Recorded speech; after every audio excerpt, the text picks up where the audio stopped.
Okay. Okay, so welcome everybody. We're here on for the second shiur in our series in Likutei Moharan. Was everybody either here or heard the first shiur online? Okay, good. So this we had a long introduction in the last time. Today we're going to do another kind of introduction, but it's going to be just about the derech of Likutei Moharan and some aspects of the way Likutei Moharan is written and brought to us that will help us to be able to understand how the limud works and how we can understand what's going on. This is something that Shmuley suggested actually that we talk about a little bit. So we're going to do that, and then we're going to get right back in. So the idea is like this. If you'll notice when we're learning, Rebbe Nachman over and over again speaks about things in what he calls bechinas, right? Bechina is a hard word to translate, but one of the best ways, there's two words I would say that are best used. One would be a concept or an aspect. A concept of this or an aspect of this. What does that mean? What Rebbe Nachman will do is he will bring one concept. He'll bring an item and explain it in a certain way. Then he'll bring another item and say that this item is an aspect or a concept of that same thing. And he'll tie them together in a way that they're not necessarily directly related, but they share a common bechina, a common aspect, a common concept between the two of them. And then he'll do that again and bring another one. And then maybe another one. And not only that, he'll do that maybe a few times. Make a few what Rebbe Nachman calls bundles of bechinas. He'll maybe say a few things that relate, and then another few things that relate. But then in the end, he'll explain how really they all relate together, and how they all come to one big large conclusion where everything speaks to everything else, and everything interrelates, and everything paints a much larger picture. Okay? That's usually what I refer to as those mind-exploding moments, which we'll get to some sort of minor ones in this Torah. But that's the idea. Now, I thought of a little mashal in order to be able to understand this concept maybe a little bit. So I also make wine. I don't know if everybody knows that. I have a wine company. And so I thought of this way to understand this a little bit, maybe from the way that you can see how an expert can understand wine and how someone who's, let's say, a layperson, when it comes to wine drinking, can understand wine, okay? So let's take this amazing bottle of, tremendous French Bordeaux wine from the exact right year in the exact right place, and it's like top of the line, amazing wine, right? And you have there's like a handful of these people in the world who are called wine masters. And they're so amazing, these wine masters, that they can literally, from the aroma and taste of a wine, they can tell you what grapes it's made out of, what region it came from, how it was made, if it's clean, if it's dirty, the different aspects of it, all aspects of it, alcohol content, acid content, and even, often, the year that it was made in. And from what sub-region of a certain country did this wine come from. These people are like out of this world. L'havdil, they're kind of like the chachamim of the wine world, right? And then on the other hand, you have someone who really doesn't even really like wine, but they don't mind having a drink every once in a while. They're the people that if you'd say, okay, what do you smell in this wine? What do they say? What's the famous line? It smells like wine. Right? So imagine like this. You have two different experiences of the same exact thing. The wine expert, the master of wine, tastes this wine, and a whole world is in his mind. He's understanding every single aspect of the wine. He knows everything about this wine. And the other guy takes it and is like, nothing. So the wine master can start to tell him, okay, do you notice, maybe give it a smell, and see if you can notice a smell that smells like tobacco a little bit. And he'll smell it, and be like, oh yeah, I smell that tobacco. And he'll say, oh, maybe, can you imagine what an old leather jacket smells like, right? Leather, the smell of leather. And he'll smell it and be like, oh yeah, I smell that leather. Then he'll tell you that these two smells that you're tasting in this wine, they come from the barrels that were used to age this wine. They come from a combination of using old oak and new oak French barrels. That's why they have this flavor, right? So in other words, he's taken these two things and he's given you a whole tremendous new appreciation of what that flavor is and why is it there and what does it mean, where did it come from, right? And then he'll be able to do the same thing. He'll be able to say, do you taste how this is it's got a little zip to it? It's very high in alcohol, right? That's because, and you'll be like, yeah, I taste that, I understand that. Like, okay, that's because it came from a very warm climate where the grapes got super ripe and made a lot of sugar so that it has a lot more alcohol because sugar gets turned into alcohol, right? So now they'll be like, oh wow, just from the fact that I see that it has these flavors, I know that it was barrel aged, and from the fact that I know that it has a high alcohol, I know it came from a hot area, and so on and so on. He's going to go through all these different aspects, right, related to this wine, and slowly he'll show how they're related. And in the end, what the wine master knew in the first place, which is this is a wine that has 15% alcohol. It's a Bordeaux blend, and it has these 3 grapes, and it came from the left bank of the river in Bordeaux, from this exact region, and it has this level of alcohol, and it has these barrel flavors, and it has these mineral flavors from the soil. That's what this wine is. He can tell just from tasting it, right? As he starts to show you these different aspects of it, barrel, alcohol, acid, fruit flavors, right? He's painting this big picture, and then in the end he'll tell you, and you know what all that means? That they all came from this one source, this one winery on the left bank of the river in Bordeaux, and that's why they're like that. So similarly, lahavdil, Rebbe Nachman is way up there. Rebbe Nachman is in the upper worlds, right? And he sees this unbelievable emes, this unbelievable connection of how everything comes together. And he starts to give us like a little peek behind the curtain and says, you want to see something? Here's one special aspect. And that aspect is related to this aspect. And he's like looking down at this amazing unity and this amazing spirituality. And he shows us this and shows us that. And then in the end, he shows us how it all comes together and gives us like a peek from his perspective of what this unbelievable kedusha and unbelievable unity and holiness is. That's sort of the idea of these bechinas, concepts that he's bringing together. Does that make sense? That's like my version of what's really going on. Make sense? Yeah? Okay, so as we're learning, we have to keep in mind the way that these bechinas are flowing and the way that we're being taught this concept, and it relates to this concept and this concept. And you can kind of imagine that he's showing us, I'm going to reveal this to you. I'm going to reveal this to you. I'm going to reveal this to you. And then he's going to show how they come together and how they really all are one thing and one perspective, right? That's what we're going to do.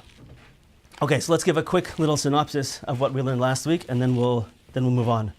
So Rabbeinu told us that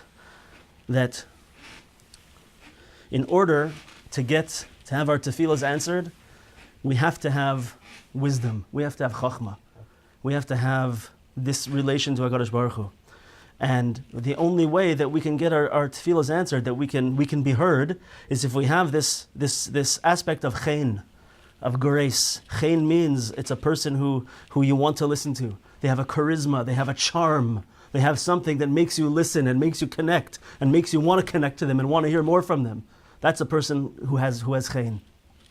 Through this chen is the way that we're able to connect to HaKadosh Baruch Hu on a deeper level and to each other on a deeper level also. And this chen really, he said, is something that we should be looking for in everything. That a person needs to always look at everything he comes in contact with in the world and see the seichel, the wisdom, the chachma behind everything. And we gave a few examples that a person should, whether it be on certain levels, seeing hashgacha pratis in the world, seeing how things line up and Hashem has got my back. Or how I should have been here but I wasn't, and it turns out I was there, and it was the best thing that could have happened to me, right? Or if it's other aspects of seeing HaKadosh Baruch Hu and seeing the wisdom in the world. We talked about tremendous tzaddikim who can see beyond the physicality and who can see the spiritual makeup of things in the world, can see how everything is created with the letters of the Aleph base, and can see the source code behind all of existence, like Neo in the Matrix, right? You can see the letters going and see what everything's made up of, right? On that level. There's other aspects on every person on their own level, and we have ways that we can connect to things in the world like this. But this is what we have to do. We have to look at the world in this way. in order to appreciate and to understand and to develop this relationship with the Kadosh Baruch Hu. And we said that it also applies to us individually. In what way? Just like we're supposed to look in the world and see how everything is fed by the life force of this wisdom from the Ribono Shel Olam, so too, this has to be our connection to Hashem. We need to always be connecting to the Chachma of HaKadosh Baruch Hu. The Chachma of HaKadosh Baruch Hu comes from learning Torah, and from connecting to Hashem on this deeper level. And Chachma is, as we said, represented by the letter Ches, right? Chachma Ches. And that it's a lashon of, just like the Ches is a Ches Yud Saf, it's a lashon of Chiyus, of life. Right? And that this chachma that we bring onto ourselves is mamish, that's what makes us alive. That's what gives us a living, thriving existence. Is this wisdom, this chachma. And we also explained how this is very, very much connected to Yaakov Avinu. And how Yaakov Avinu really is mamish, his essence is chachma. Right? And we said from the pasuk, Vayakveni zeh pamayim, that he outsmarted me twice, and the Targum Onkelos says, Vayakveni, right? The word means what? Vechakmeni. He chachmafied me, right? Yaakov means chachma.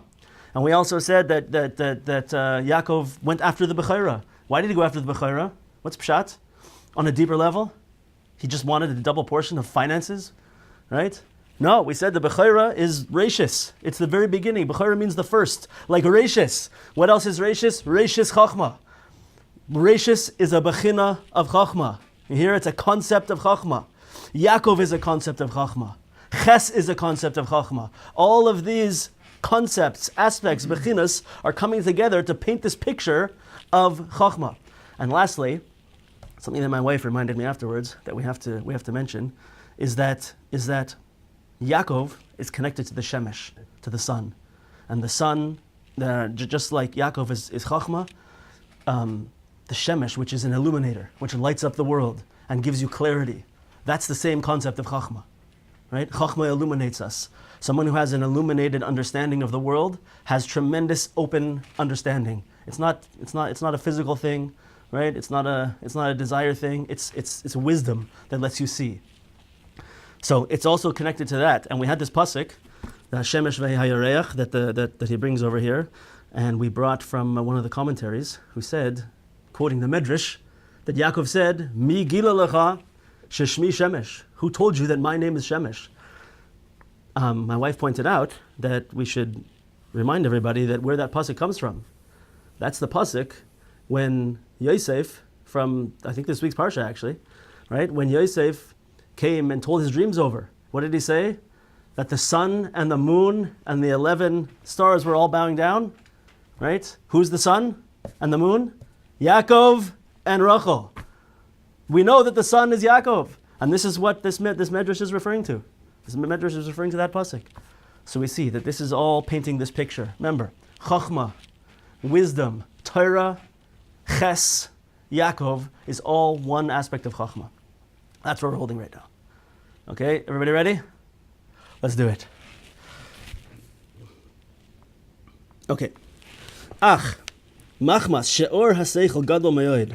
But since the light of the seichel, of this wisdom, is so tremendous, we cannot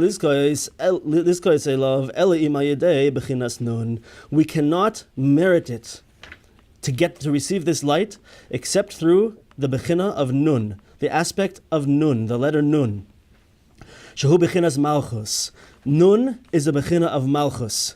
Kamoy shekosov, lifnei shemesh yinoin shmoy. Pasuk says in Tehillim, before the shemesh, before the sun, yinoin shmoy. So, any Hebrew speakers know the shurish of this word, yinoin? I had to look this word up. I never heard of it in my life. So it means, you can see, by the way, the more you see the psukim that Rebbe Nachman brings, you see the ridiculous grasp of the Hebrew language that he had. Like unbelievable. I don't know anyone who brings Hebrew like this. So Livnei Shemesh Yinun Shmoi. Before the sun, my name will flourish. Yinun means to flourish. Perish Rashi explains that the lashon, the word Yinun, Rashi himself explains, is a lashon of Malthus. He meant, what he's referring to is that his Malthus should spread out and flourish. The Tehillim, David HaMelech is connecting the concept of Malchus to the concept of Yinoin, which is the letter Nun. Nun Vav Nun. Nun is connected to Malchus. V'zeh b'chinas levana, and this is also the understanding of the levana, of the moon. It's a concept of the moon. Ki levana ein la'or me'atzma. The moon has no light of its own. What does that mean? Welcome, guys. Welcome. There's an English one there also. Please take. The moon has no light of its own. Why do we care about that? What does that mean? Let's speak Kabbalah for a minute again. In the realm of Kabbalah, you have this concept of Chachma at the top, potentially, of the 10 sefiros. And that's where everything comes from in the very beginning. Everything must come through Chachma, as we said, like the pasuk says, Ki kulam b'chachma sisa. The Kisvei Ari brings this down, kulam b'chachma sisa, explaining that everything had to come through Chachma. At the very end of those 10 sefiros of creation in the very beginning, you have Malchus. Malchus has nothing, Malchus only receives, and then Malchus shoots everything back in a different direction. But the concept being that Malchus cannot produce anything of its own. It can only take in and push and give out.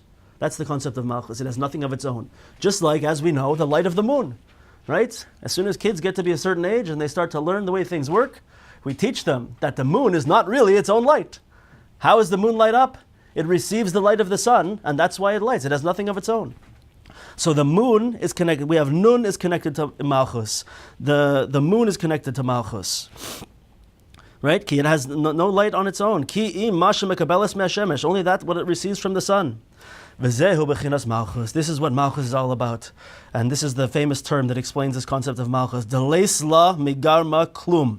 It has nothing of its own. The Harizal also explains the following concept, which is brought in some of the commentaries, and a lot in different places in Likutei Moharan. This concept, what's another way, another example, another mashal that we see that Malchus has nothing of its own, is this concept of Ein Melech B'loi Am. There's no such thing as a king without a nation. What does that mean? You can have a guy, he can dress up in kingly robes, and he can go out into the middle of the forest and proclaim, I am the king of Canada. I'm the king of America. I'm the king of the world. Right? And what does that mean? Absolutely nothing. Absolutely nothing. Malchus, in this sense, has no power of its own. Malchus must get its power from something else. Just like a king only is a king based on people being mekabel his Malchus, accepting his leadership. That's how a king becomes a king. At first, maybe they may accept it, and then he may become a tyrannical leader and may force it on them. But he has to have a Malchus. He has to have a nation in order to be called a king. Otherwise, he's nothing. Leisla megar maklum. Malchus has nothing on its own. Only gets that which it receives from the ches, which is Chochma. She bechinas Chochma. Bechinas Shemesh kanal. V'naisa or halavana ka'or hachama. And then what happens? The light of the moon becomes like the light of the sun. When the sun receives the light from the moon, it lights up, and it's our main light in the nighttime. What? Moon receives from the sun. That's what I meant. When the moon receives the light from the sun, it lights up, right? That's our light in the nighttime, right? So too, we are supposed to become like the moon, like the light of the sun. It's the idea that Chochma, the Nun, the Malchus should be filled up with the light of Chochma and become like the light of the sun. It's a discussion in Jewish history and Jewish future at the same time, right? We talk about, when we say Kiddush Levana, we talk about this idea that we want to get to the situation where the moon becomes filled out just like the sun as it was originally. The famous medrash that we had the two Ma'aris HaGedolim that were created in the first few days of creation, and the moon complained, how can there be two rulers? How can we have two suns? And Hashem said, you're absolutely right, moon. One of you has to be smaller, and it's going to be you. Right? And so the moon became a smaller light. But in the future, the moon is going to be a light, just like the light of the sun. And so too, it's a mashal for the Jewish people. We go through all these times, we go up and we go down, just like the moon cycles, where sometimes we're a brilliant light, and sometimes we're mamish dark, and we're downtrodden, and people are oppressing us, and we're low, like in the middle of the month, when it's the beginning of the month, when there's just a tiny little bit of light, right? But we know that one day, when Mashiach comes and everything comes to fruition, we're going to be a sun again. The moon's going to be a sun again, and we're going to be in this brilliant light again. This is what we have to do. We have to become, our Malchus, our moon has to become like the light of the sun. And we get it from the Chochmah, from the Ches, from learning Torah. So, just one second. Yeah. So like this. Aval.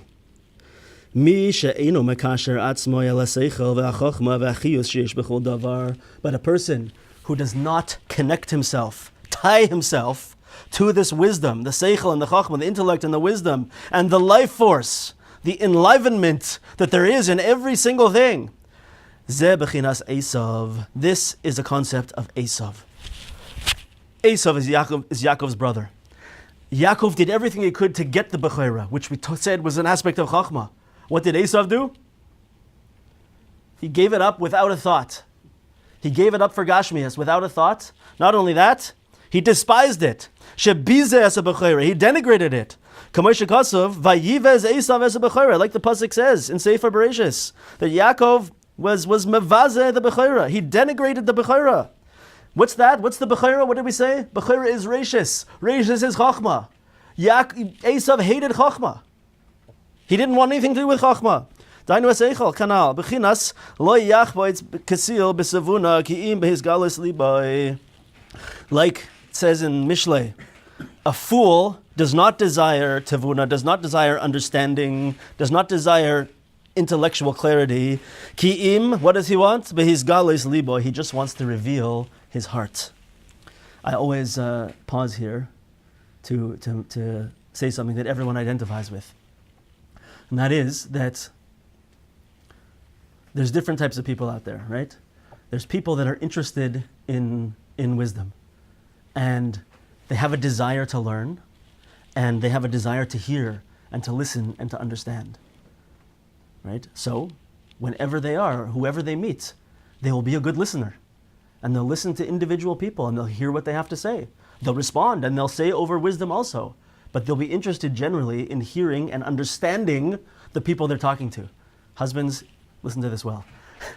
To listen and understand and hear what's being said to you. That's a sign of someone who has wisdom, right?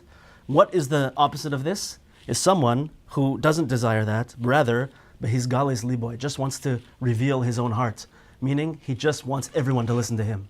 Just wants to be heard, right? So this is the person that when you're talking to them, they'll be nodding, yeah. And then they'll give you over something, and it's clear from what they're telling you that they had no idea what you just said. They were not interested in understanding and internalizing and making a wisdom out of what you just said, right? Rather just, I need to speak, I need to talk, I need to speak and have my own voice heard, right? So this is one aspect. This is the person who does not desire Chachma. Bezeh bechinas Malchus harasha. And this is a concept of the Malchus harasha. The evil Malchus. Bechinas Lavana de Sitra Achra, which is the moon of the Sitra Achra. Sha'ola Ne'emar vechafra halavana. So I want to make a point over here. A background, foundational point of information. We have this concept that in deeper Torah, everywhere, but it comes out a lot in deeper Torah, that Hashem says, Ze le'umah ze barasi. This, opposite this, I created. Meaning what? In order to create existence with free will, there has to be balance in the force. Right? Meaning, nobody's laughing? Nobody got that joke? Thank you. You have to have balance. Meaning, if every time you did something good, you had a tremendous ha'ara of spiritual light and you felt amazing and the angels were singing and you could hear them, right? But every time you did something bad, you felt a terrible pain and you saw the destruction that happened, right? There would be no free will. There has to be a balance. Ze le'umah ze barasi. You have to have it so that there's the ability to have an actual, an avodah in choosing the right thing. Ze le'umah ze barasi. So just like there's a power of Chachma and Malchus in the side of Ruchnius, the wisdom that we receive from the Rebbe Nachman, there's also the same thing on the other side, on the dark side, on the Sitra Achra side, the evil side, right? And when a person is not interested in Chachma, and is not interested in connecting with Kadosh Baruch Hu, and seeing Hashem everywhere, in everything they're looking at, it's going the other way. There's a power of Malthus in the world. Either we channel it in the right way, and we create the Malchus de Kedusha, or we don't, and the Malchus Harasha is automatically funneled, the koyach, the power, the flow is automatically funneled that way. We have the power to do it. We need to build ourselves up. We need to always be searching for Chachma, always be looking for Chachma in the world, and everything we come in contact with. And when we do that, we build the Malchus de Kedusha. Right? Before we go further, I want to bring out one more point. Actually, let's go a tiny bit further, and then we'll bring out this point. It says, weiter, V'zeh b'chinas yetzer toiv v'yetzer hara. This is also a concept of the yetzer toiv and the yetzer hara, as you probably could have deduced. Ki yetzer toiv nikra miskein v'chacham. The yetzer toiv is called a miskein v'chacham. Who knows what miskein means? Bit of an unusual word, but it means a poor, lowly person, a poor, lowly, wise person. B'chinas malchus, which is malchus. Why is a poor, lowly, wise person, Michael? Why does this Yetzer Toiv have to have this lowliness to it? It's the concept of humility. It's the very concept of Malchus, right? Malchus must receive the wisdom. And in order to receive, it has to be Malchus, which is empty. Leis la megar meklum. It has nothing of its own.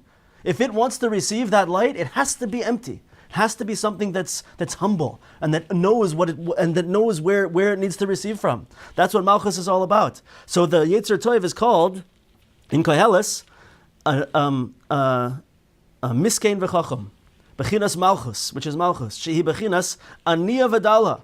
He's poor and lowly. The Leis la megar meklum, has nothing of its own.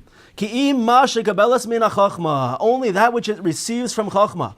In order to make ourselves into Chachma people, in order to be part of this aspect of the Yetzer Toiv and the Malchus of Kedusha, we must empty ourselves out to only and understand that we only are receiving from Chachma. We're going to understand this a little bit more as we go. The Yetzer Hara nikra melech zakein uchasil. But the Yetzer Hara, on the other hand, is called an old foolish king. Why? Bechinas Malchus de Sitra Achra, because he's the Malchus of Sitra Achra. Why is he foolish? He does not want this chachma and seichel. As we said from the pasuk, a foolish person has no desire for this enlightenment, this enlightened understanding, right? And Rebbe Nachman tells us, "V'tzarich kol echad litein koyach lebechinas malchus de kedusha." We all have to do everything we can to give power and strength to the Malchus of Kedusha. We got to line ourselves up with Chachma. We have to do it to give the strength to the Malchus de Kedusha. 1 second. To overcome the Malchus of the Sitra Achra. Like Chazal say in the Gemara in Brachas, La'olam yargiz adam yetzer toiv al yetzer hara. Always a person needs to rise up, to strengthen his Yetzer Toiv over his Yetzer Hara. How do we do this? How do we give strength to the Malchus of Kedusha? How do we fill up our Malchus with Chachma? How do we do it? It's through the Torah that we learn with koyach, with power. Like Chazal say, as we said, and they say weiter that you have to bring the Yetzer Hara. If the Yetzer Hara starts to bother you, starts to just gang up on you, bring in the Torah. Bring him to the Beis HaMidrash. And if he goes away, good. And if not, learn Torah. Like Chazal say, if this disgusting entity should come and attack you, what do? Mashcheu leBeis HaMidrash. Bring him to the shiur on Wednesday night. Right? Start to teach him the Holy Torah, the deep stuff. Because it's through the Torah that we give power to the Malchus of Kedusha. Now, before we get to the first punchline, I want to say something that is brought down in one of the commentaries over here that is so special. So, there's a commentary called Be Hanako. It's one of the main older commentaries on Likutei Moharan. I want us to all think for a second. What's the bigger picture that we're talking about over here? What's the main concept? What's the main idea that we're talking about over here? Where everything that we look at, we're supposed to try to see the seichel in it, the chokhmah in it. And that we are supposed to turn ourselves into entities that are empty vessels that are filled up with this chokhmah from HaKadosh Baruch Hu. Right? In other words, we're saying everything that we look at, including ourselves, we have to see the chokhmah in it. And by us, we have to bring the chokhmah into us, right? What's the bigger concept we're talking about here? What's the bigger idea? So the Be Hanako says like this, listen to this. I love these words. It says, Perish, ki ikar hachein. What is the main aspect of chein? What is chein? What is this charm? What is this grace that a person can have? What is it? Ikar hachein, hu keshemeir chius haruchani shebetoich hagashmi. Chein, what is it? It's when you have a person, a gashmistic person, a guf, a nefesh habahamis, right? And the chokhmah and the ruchnius are illuminating out of this person. When a person is so filled with ruchnius that it spills out from them and it lights them up. And when you look at them and when you talk to them, you're being illuminated from the ruchnius, from the chokhmah that they have brought into themselves. That is what chein is. That's chein. They're spilling over with kedusha. They're just radiating chokhmah and kedusha and the connection to HaKadosh Baruch Hu. That's what chein is. That's these people that we're talking about, right? And so too, everything in the world. Kein hagashmi, and he says like this. Ki hagashmi levad in bo shum chein. Something that's plain old gashmius has no chein whatsoever. V'chein, any object you can find. V'chein haruchani levad ein shayach loymar bar chein. Also, something that's pure ruchnius, a malach, right? You can't. There's no connection to chein either. It's just powerful kedusha, powerful light, right? But when you take something that's gashmius, when you take a person and they get filled up with chokhmah and illumination, and it spills out and it illuminates out of them, that's the definition of chein, according to the Be Hanako, right? So too, everything that we see in the world, let's still say weiter. Kasiv kulam b'chokhmah sisa. As we brought this pasuk already one time, and it's one of the foundational pasukim in the Kisvei Arizal. Kulam b'chokhmah sisa. Everything is made. Everything is created with chokhmah. Shebechol davar shebaolam. Everything in the world. Malubash behelam haseichel haruchani hamachayosai. It's enclothed with this tremendous spiritual wisdom from HaKadosh Baruch Hu. That's what it's made out of. That's what it really is. That's what we have to look for. Everything in the world. Rak shelifamim hu behelam gadol. Only that sometimes it's tremendously hidden. Al kain ein ladavar chein. Therefore the thing doesn't have chein. Aval kishameir bagaloi yesh ladavar chein. But when it starts to illuminate outwards, you can see that it has chein. When the ruchnius starts to illuminate out. Beischabrus haruchani bagashmi. When the spiritual is connected to the physical. Zehu bechinas chama ulavana. This is what we're talking about, the concept of the sun and the moon. When the sun shines on and the moon radiates this light. Ki achama me'ir lalavana. The sun is lighting up the moon.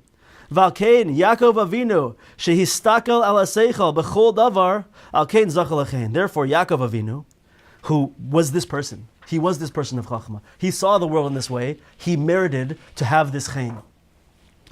Let's go back and see how we can see this in Yaakov Avinu and how it can come together. Do you hear this? You guys hear this? It's all of existence. This is how we connect to all of existence.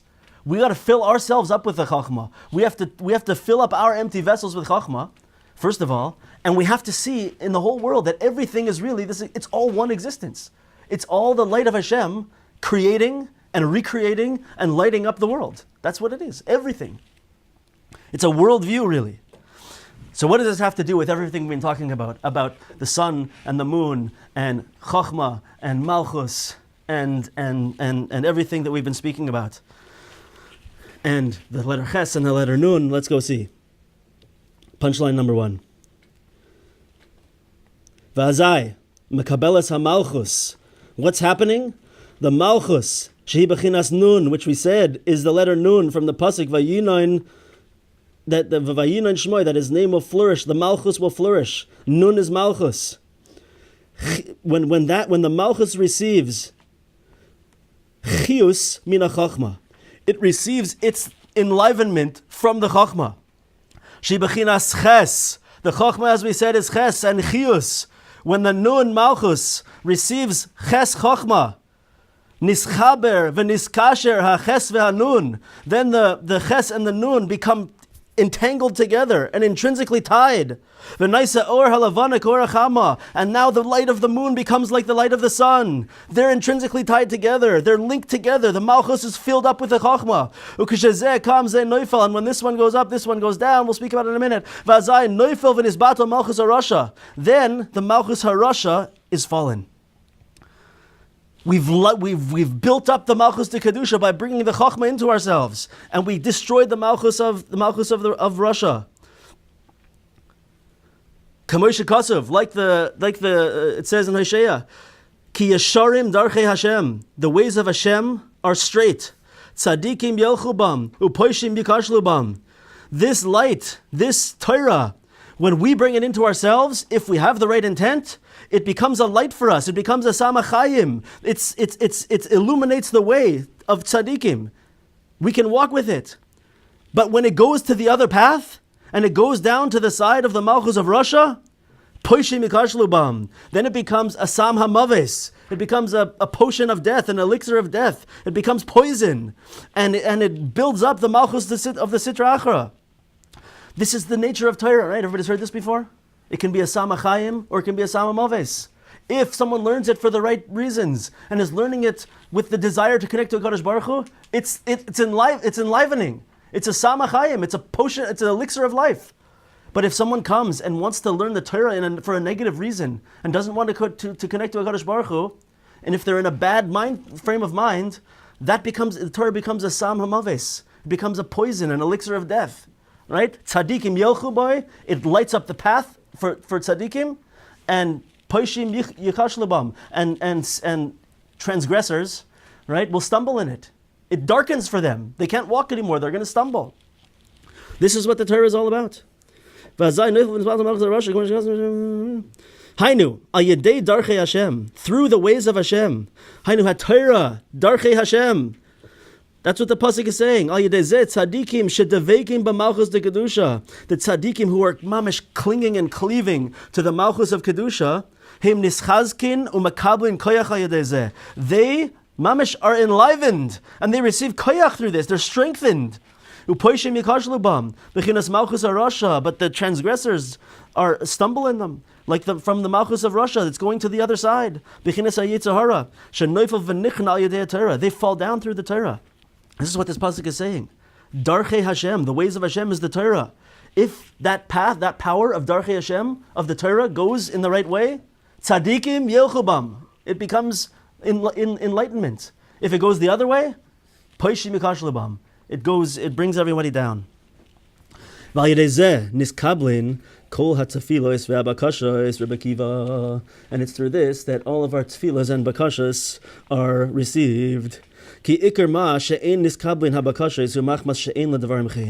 main reason why our bekashos, our requests, our desires that we ask HaKadosh Baruch Hu are not received is because our words do not have chen. And they don't go into the heart of the person we're asking from. It's as if there's no space in the heart of the person for our words to go in. Because the person asking does not have chen. That the words should go into the heart of the person that they're asking to. Just like in this world, if a person doesn't have chen, it's much harder for them to request something from someone and have the request granted. Do you know people like this? On both sides? Sometimes a friend will come to you and say, hey, can you help me out with something? Can you do this for me? And if this person has chen, it's like, I'd love to help you. I can't believe you asked me, right? I'm so happy to help you, right? They have chen. You want to help them. You want to do something for them, right? And then there's people on the other side that don't have chen, or they have the opposite of chen. right? And they ask you for something and you're like, oh, if you're on the phone, you wouldn't do that to their face, of course, right? And you say, yeah, I guess I will. Sure, no problem. But you gotta, mamish, pull it out. You gotta pull up your goodness and do a chesed for this person, right? Just like in this world, there's people who have chen that when you ask for something from them, they are so happy. When a person of chen asks you for something, you're so happy to give it to them, right? So too, it works in the spiritual realm. If we don't have chen, our requests don't make it in the right through the right paths to get to HaKadosh Baruch Hu in the right way. We need to have this chen. In other words, like this: we're not saying that HaKadosh Baruch Hu needs us to have chen in order to answer our prayers. What we're saying is HaKadosh Baruch Hu made existence in a way that we can see how these things work on a deeper level. We need to have what we recognize and we understand from what Rabbeinu is teaching us as chen in order to get our prayers answered from HaKadosh Baruch Hu. What does that mean? What's the chen? What is the chen? Here we go. Aval al yedei Torah shayedei zeh nischabrin v'niskashrin hanun ve'aches. Through the Torah that we learn, when we bring together the nun and the ches canal, the naise chen, the ches of chokhmah and the nun of Malthus, the ches of wisdom and the nun of Malthus. When we behave like this and we bring those two together, we bring the ches and nun together and we make chen. Chen. It's not just this concept of a charming person. It's when someone empties their vessels and allows and only desires that they should be filled with chokhmah from HaKadosh Baruch Hu. They strengthen their nun, which is their malchus, and they look only towards the Ribono Shel Olam for chokhmah. And that chokhmah comes and fills them up. That's the ches coming into their nun and bringing together the ches and nun and making chen. That's exactly what the Be Hanako was saying. What is a person who has chen? Someone whose ruchnius is illuminating through their gashmius. Someone who filled themselves up to such a level with chokhmah, with Torah, with connection to HaKadosh Baruch Hu, that it just spills over. And now this person has chen. And now I want to be with that person. And now I want to talk to that person. And I want to listen to them. That's chen. Be'ez Hashem, we should all keep striving to get more and more chen. V'naisa chen, v'alkein nikras ha'Torah. That's why we said the pasuk that we brought in the very beginning, the end of the first paragraph, right, from Mishlei, Ayeles ahavim v'yalas chen. The Torah is called a beloved deer and a graceful gazelle. But what yalas v'yalas chen means a graceful gazelle. But what do those words really mean? What is the Torah actually? It's something that is yalas chen. It's ma'ale chen. Right? A yalas is a word for a gazelle. But what's the shorish of that word? What does it really mean? Something that brings stuff up. Ya'al, aliyah, right? It brings up chen. That's what the Torah is. The Torah brings up chen in a person. That's why it's called that. Vazai zoiche shedevarav hem divrei chen. Then it comes out that our words are really words of chen. Words of grace, words of charm. Vazai niskabin devarav ubakashosav. And then our requests and our words are received. K'moy misha medaber divrei chen. Just like a person who speaks with words of chen. Shenichnasim hadevarim belev hamizbakesh. They go into the heart of the person he's asking. Tainu zeh shemavakshim imenu. One step further. Did everybody hear this? This is what chen is all about. Just like a person has chen, gets their things answered, so too, when we have the combination of chachma and malchus in ourselves, that goes right up to Hashem. That's the way we get our tefillahs answered from HaKadosh Baruch Hu. V'zeh b'chinas tav. And this is also a concept of the letter tav. What's the letter tav? What does it mean? Hainu, al yedei shenischabru v'niskashru haches ve'anun naisa b'chinas chen. Just like we said, bringing the Chachma and the Malchus together, we created this concept of Chen. Through this, we make a Tav. What's a Tav? Tav, it's the letter. But what if you spell out the letter of Tav, Tav Yud Vav? What does that mean? Shuloshan Chakika Ureshima. It's a lashon. It's a wording of engraving and writing in. Kamosha Kasov, like it says in Yecheskel, v'hisvisa Tav. Over there in Yecheskel, when it's talking about Yecheskel's tremendous vision, it says, and he carved in an engraving. right? And what's the lashon? What's the word carved in with an engraving? Is this lashon of tav? His visa, I tavified a tav. Tav means engraving. It means imprinting something in permanently. That's what the word means. Ki al yedei hachein. Only through chein. What does chein do? It causes the words to go into someone's heart. Nechkak v'nirsha makom balev hamizbakesh lekabel habakasha. It causes that the words that I ask to a person should be engraved and stamped in a place in their heart. The people that I'm asking. Al yedei chein sheniskablin devarav. Through this chein that I developed, now my words are carved into a person's heart, or carved into Rebbe Shalom's heart. Nimtza shebechinas hachein chakak makom balev zeh shemavakshim. Comes out that chein, the concept of chein, is something that inscribes into the heart of those who are speaking to. Kadei sheyikansu devarav beliboy, in order so that our words should go into his heart. V'yikabel bakashasoi, and then he will receive our request. V'chakika v'rishima zeh bechinas tav, and this chakika rishima, this engraving and inscribing, comes from the letter tav. V'zeh. This is what the pasuk in Koheles means on a deeper level. What does it say? Divrei chachamim benachas nishma'im. The words of wise people, the words of chachamim are heard with what? With nachas. What's the simple meaning of that word, of nachas? No? Hebrew speakers? Pleasure. Pleasure. It's a word we don't like to translate in Yiddishkeit, right? It's nachas. Right? Nachas, you don't translate nachas, you can't. Right? But over here, benachas nishmaim, nachas really means in an easy, pleasant way. It doesn't have to be pushed in, it just goes nicely. It flows nicely. Divrei chachamim benachas nishmaim. The words of chachamim are heard in a pleasant, nice way. Right? Is that a weird thing for Koheles to say? Why? What's going on over here? On a deeper level, do you hear what's happening over here? Nachas daika. Specifically nachas, specifically the word nun ches tav.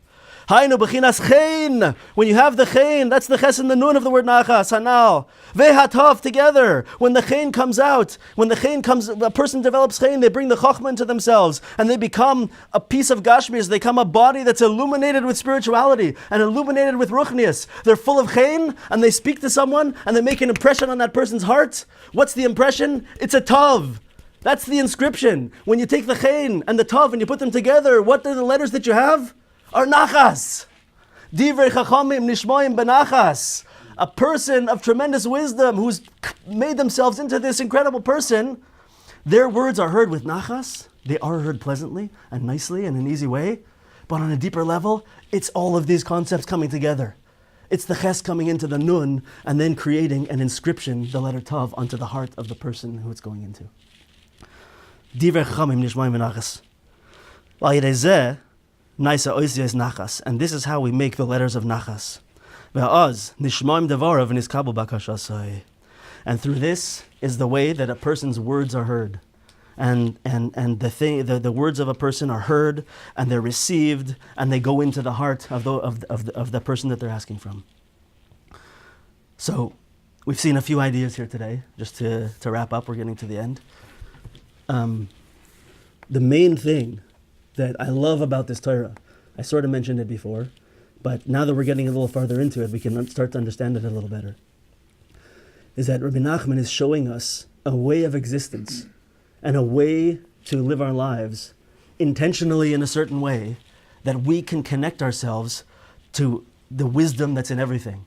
And when we think about this, and we try, and we look in everything that we come in contact with, and we remember, and we understand, and we connect to the fact that it has this tremendous wisdom hidden underneath it.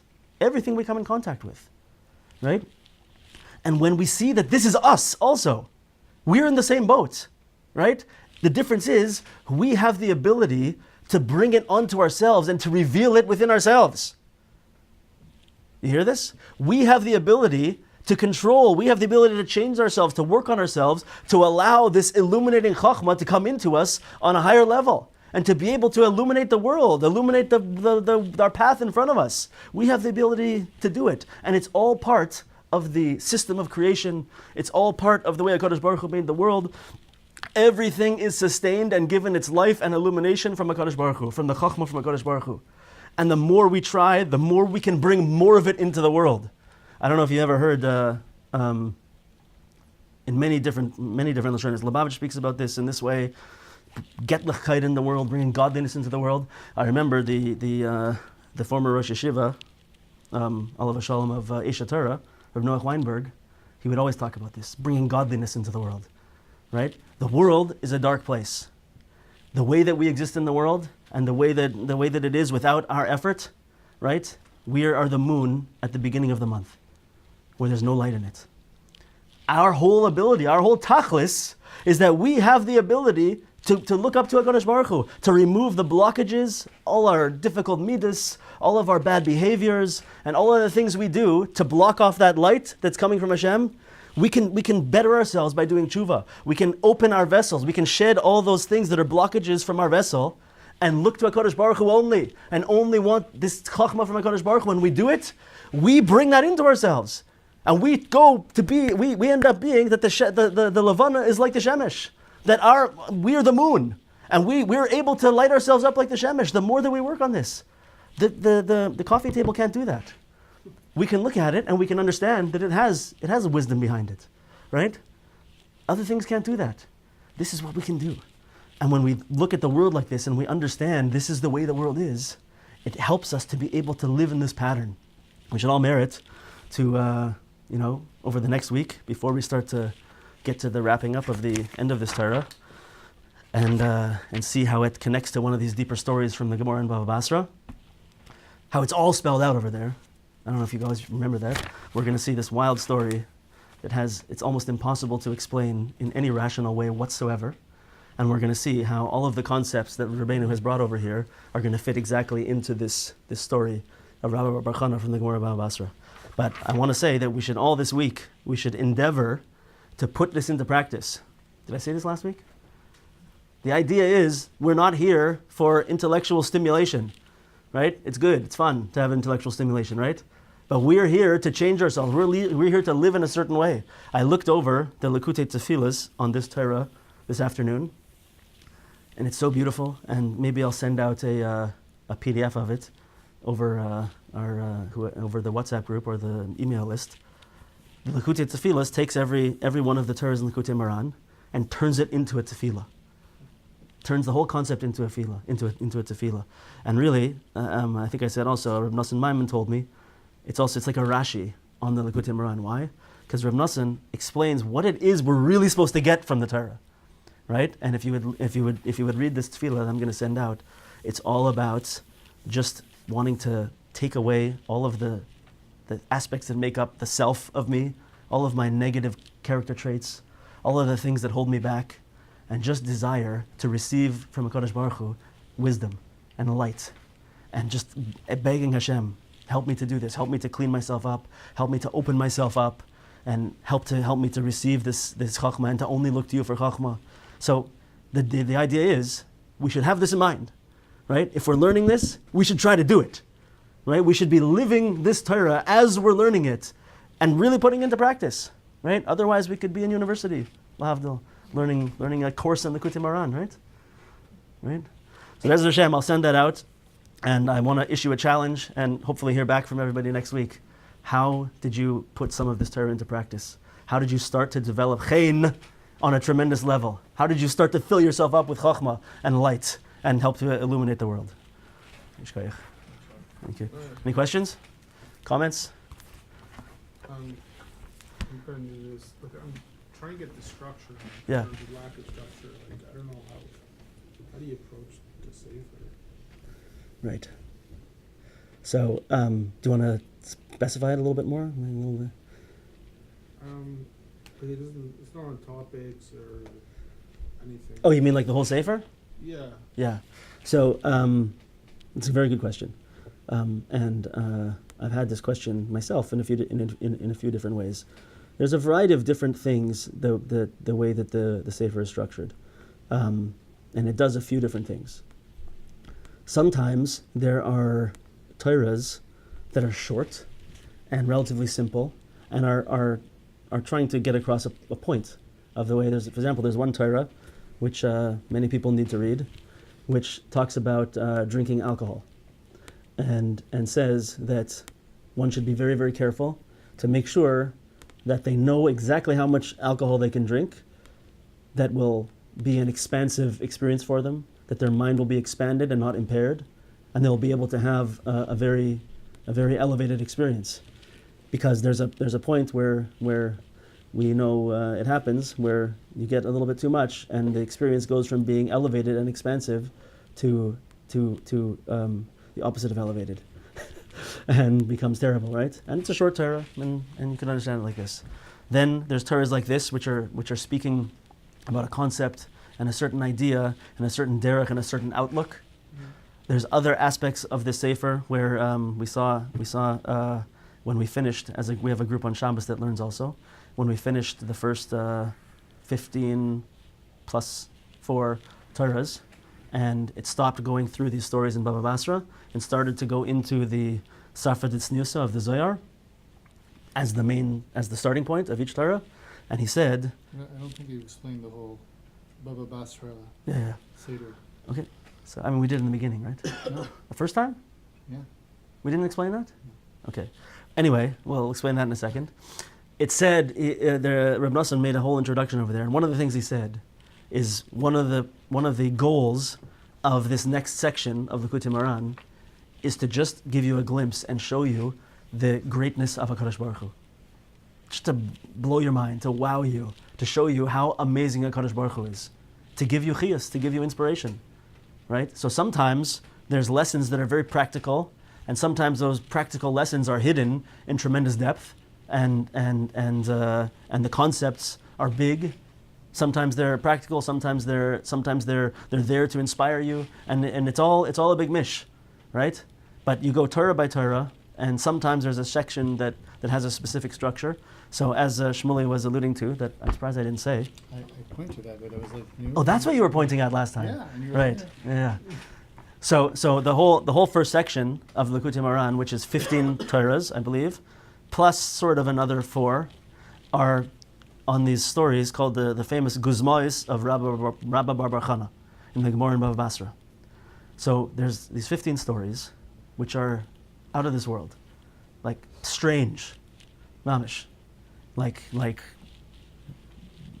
we were driving on a boat and we saw this gigantic fish, and it had a sand on its back, and there was a tree growing out of it, and we asked it something, and then we're going to see in this one, there was a big wave, and the wave was like white fire on top of it, and it was about to drown this ship, and all these stories that literally, there's like almost no way to understand them in Pashat Pshat. There's no Pashat Pshat. There's no Pashat Pshat. There are different Pshat, and the Marsha, I believe, gives a few understandings, but there's still very deep, unusual understandings. The story is that Rabbi Bar Chana came to Rebbe Nachman in a dream and told him the time has come. Actually, he didn't say that. He said, "Why have you not revealed the meaning of my stories?" And he told him the time has come to reveal the meaning of these stories, and you need to do it, and I'm gonna tell you what they really mean.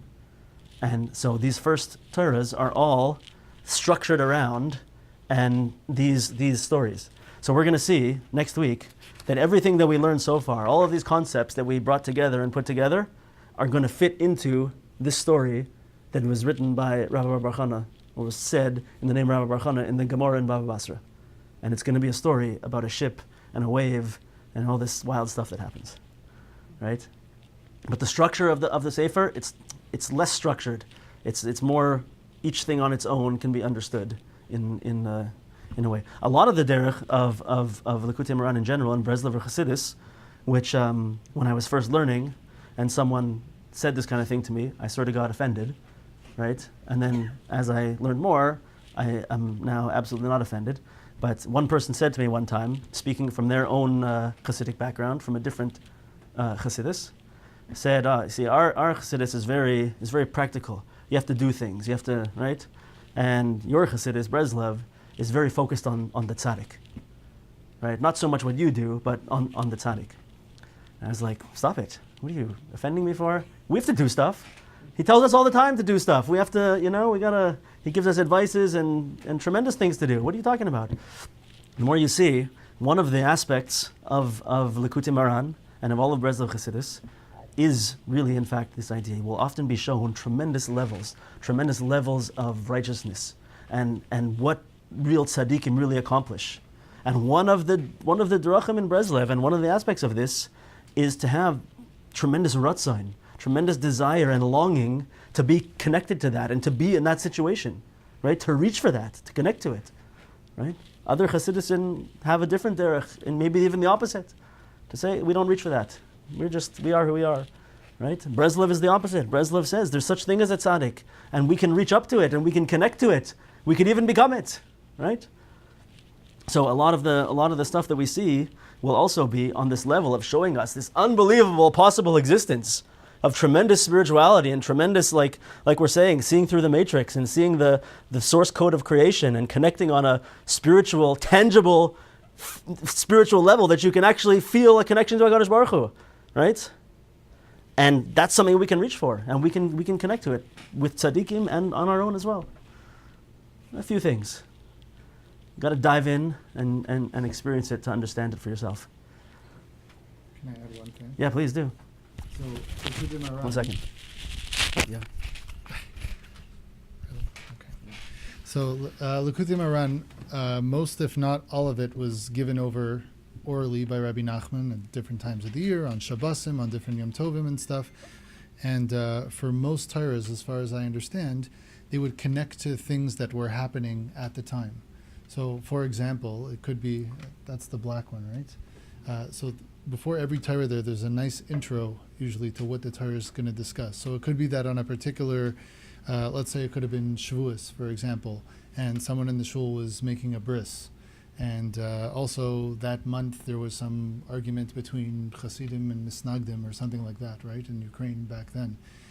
So he might give a Torah that connects Torah, Matan Torah, and Shavuos, and Bris Milah, and Tefillah, and arguments amongst tzaddikim, and things like that, and he'll connect all those concepts. And in the intro of every one of you see in there, it'll tell you like the main concepts that are spoken about in this lesson are Torah, Tefillah, Shavuos, the Avos, different concepts like that, and Bris Milah, right? And sometimes there'll be a story behind it, what was going on in Breslov or in Uman at that time, if he was traveling, if he was this.